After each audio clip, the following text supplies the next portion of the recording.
Accident ద్వారా దేవుని కృపను బట్టి బయటపడ్డాను. ఆ దేవుడు అధీనం మాట్లాడిన మాటలు చెప్పేసి 5-15 దినములు చెడ్డవి కనుక సమయం పోనీయకుండా సద్వినియోగం చేసుకున్నాను. ఏ వాక్యం ద్వారా అయితే దేవుడు మాట్లాడా అదే వాక్యం పెట్టుకున్నట్టే వారంలో నేను బ్యాప్టిస్ట్ చర్చ్ రామంతపూర్కి వెళ్ళేవాడిని.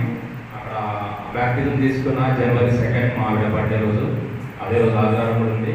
ఆ రోజు దేవుని కృపను బట్టి ఆ రోజు బ్యాప్టిజం తీసుకున్నాం ఇద్దరం.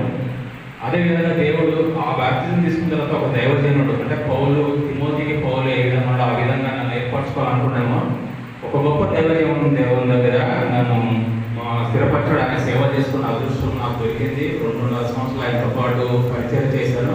ఆయన ఎవరో కాదు ఆచార్య ఆర్కే మూర్తి గారు, మీకు అందరికీ తెలిసే ఉంటుంది. ఆయన చివరి సమయంలో ఆయనతో పాటు ఆయన ఇంట్లో ఆయనతో పాటు పడుకుని ఆయనతో పాటు ఉండి ఆయనతో పాటు మాటలు వింటూ ఆయన సేవ గురించి తెలుసుకొని ఆయనతో పాటు చాలా ప్రదేశాలు ప్రయాణం చేయడం కూడా జరిగింది.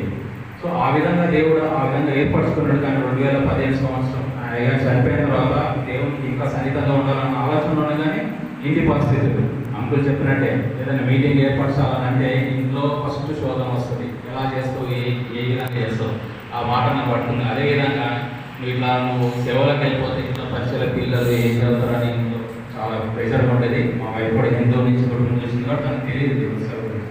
సో ఆ విధంగా 2015 మళ్ళీ ఉద్యోగాలు వెళ్ళిపోవడం జరగడం జరిగింది.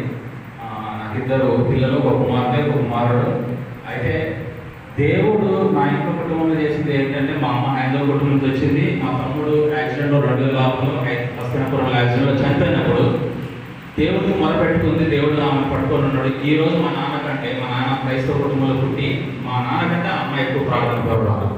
ఆ విధంగా దేవుడు ఆ కుమార్తె తీసుకోవడం బట్టి మా మమ్మీకి ఎక్కువ ఎదిగిందని అనుకున్నాను. అదేవిధంగా నేను ఎన్నిసార్లు తప్పిపోతూ వస్తూ దేవుళ్ళలో ఉంటూ సేవ చేసుకోవడం, మళ్ళీ ఉద్యోగానికి వెళ్తే మళ్ళీ నేను లోకరీత్యా జీవించడం అవన్నీ జరుగుతూ ఉంటున్నాను. క్రమంలో రీసెంట్గా మే 22న 22 సంవత్సరాల నా కూతురు నేను కోల్పోయినాను. ఆ 2 నెలలు కూడా కాలేదు. అయితే దేవుడు ఈ విధంగా పట్టుకొని నేను ఎక్కువగా ప్రేమిస్తాను లోకంలో నా కూతుర్ని నేను పోగొట్టుకుని ఇదే బ్యాంక్ సమాజ్ చేయబడింది 2 నెలల క్రితం. ఇంకా దేవుడు నేను మొదలుపెట్టుకున్నాను ఇంకా ఏం దేవాలి ఏం పరిస్థితి అని.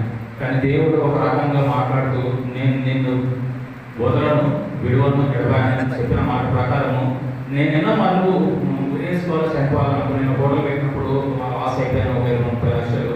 ఆ తర్వాత కూడా దేవుడు పట్టుకొని ఉన్నాడు. ఒక ప్రణాళిక ఉన్నది, దేవుడు ఏర్పరచుకున్నాడు. ఈ విధంగా నేను ఇష్టపడ్డ నా కుమార్తె నేను తీసుకుపోయినప్పుడు నేను అనుకున్నాను నేను కూడా పోవాలి, నాకు ఇంకా నా కొద్ది జీవితం అనుకుంటే అందులో దేవుడు కూడా మాట్లాడుతున్నాడు. అదే మాట ఎప్పేసుకోలేదు.